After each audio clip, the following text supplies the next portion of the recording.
Ladies and gentlemen, boys and girls, you are watching the station identification of one of Wayland City's resident YouTubers. Live in the basement. This is not MTV's remote control. And he is not Ken Ober. God rest Ken Ober's soul. This is WEML-TV, Channel 77.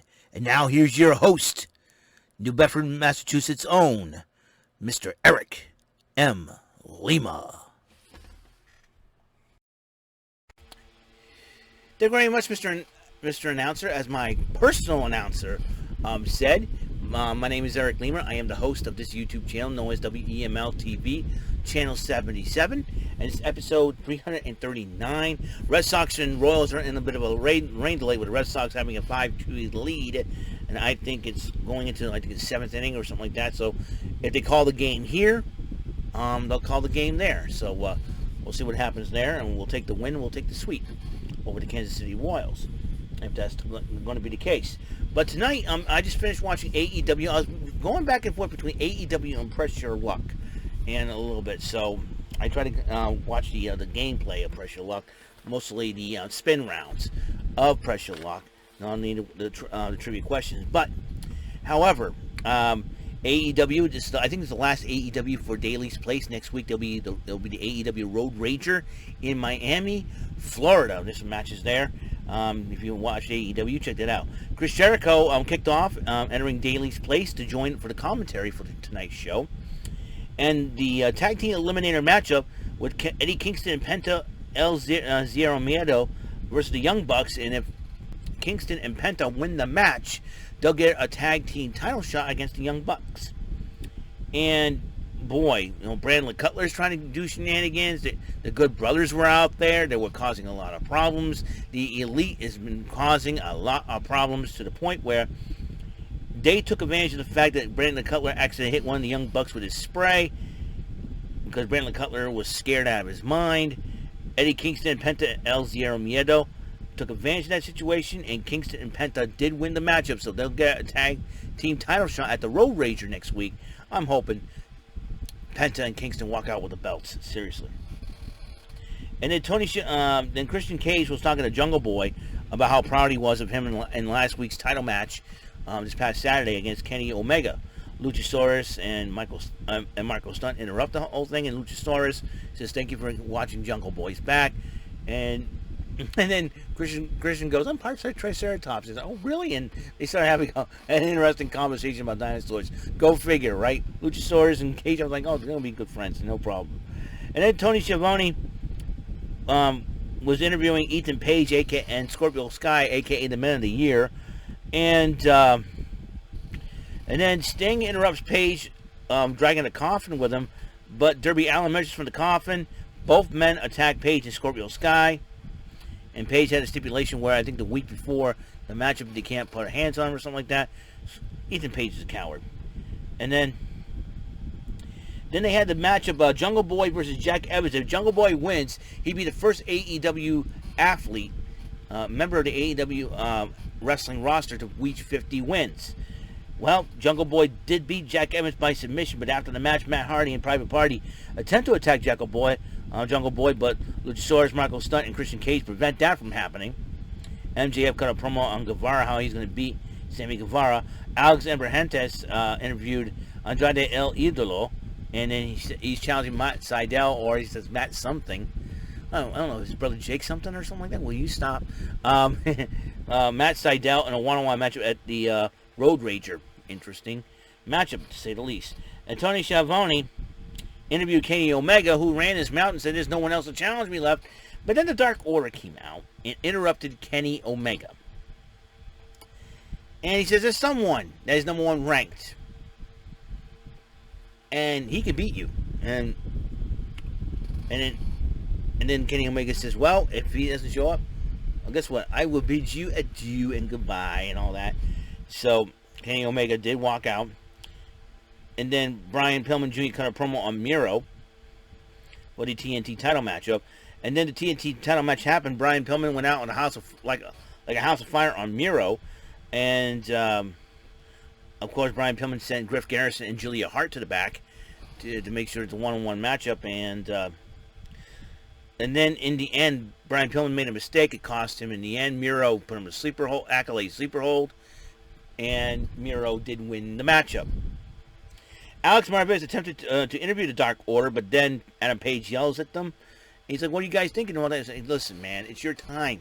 You know, and I have to agree with the Dark Order on this one. It's Hangman at Adam Page's time. Adam Page has been waiting long enough.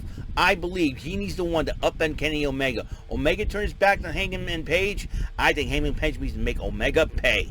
And I think Kenny Omega is going to have a South Park episode made out of him. You know, Adam Page kills Kenny when Kenny gets... anyways, and I personally believe that is going to happen. So... So that is going to be, hopefully they'll make that match happen for sure. So I don't know. So I'm all for Hangman Page as AEW champion? Yes, I am all for Hangman Page as AEW World Heavyweight Champion. And so I think Hangman Page needs to beat that curly-haired knucklehead with the Jerry curl perm. And and Don Callis, something needs to be done. The Elite wants to take over. I think the Elite's destroying wrestling, period.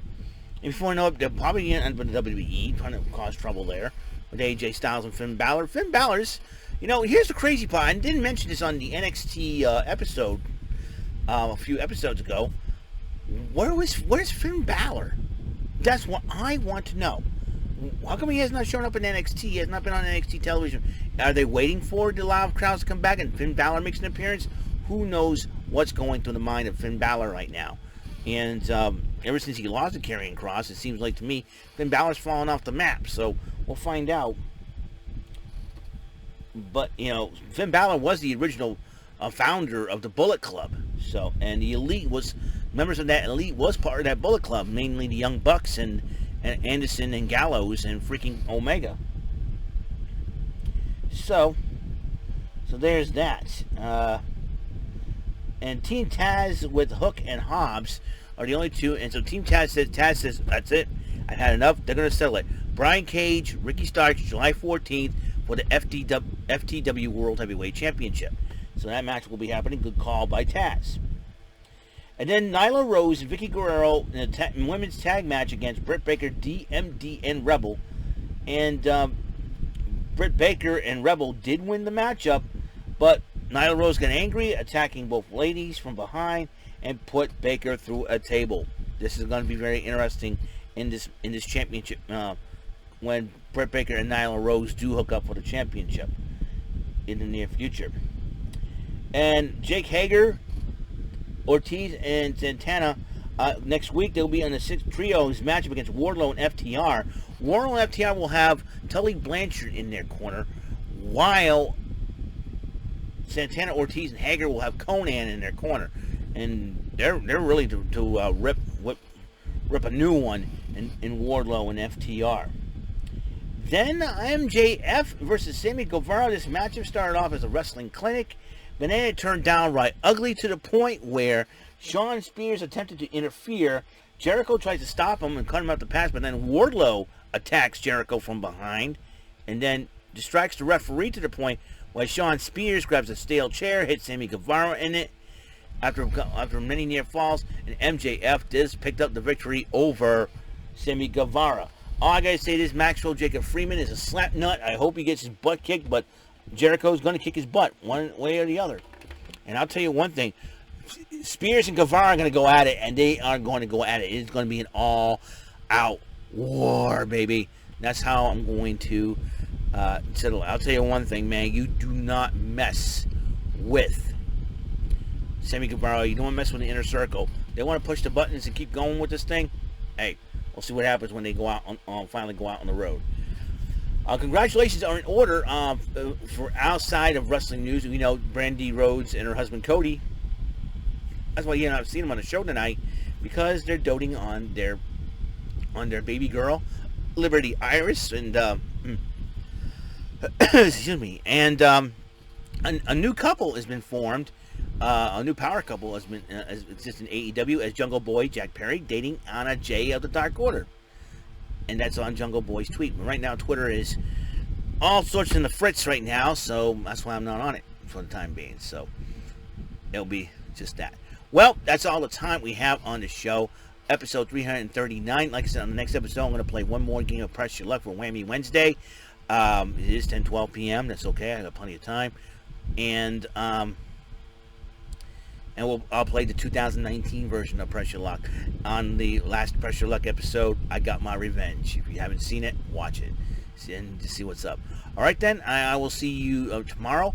We get NXT UK and Impact on the radar, and we're gonna have on the WEML's TV channel 77 radar, and then at the end of the week when I do my live stream, there'll be a few changes that I'm going to make for next week because of the Whalen City Festival coming up, because I'm fully vaxxed with the Johnson & Johnson one-shot vaccine. I'm ready to go, and I'm totally excited about that. That's right. It was the right arm. So here we go. We're gonna have some fun, but I will give you some news on that. I'm excited that everything is now, the smoke is starting to clear up a little bit in some situations, but we'll see what happens. All right. Now that's all the time. I will see you guys on the next episode until episode 340. Bless out.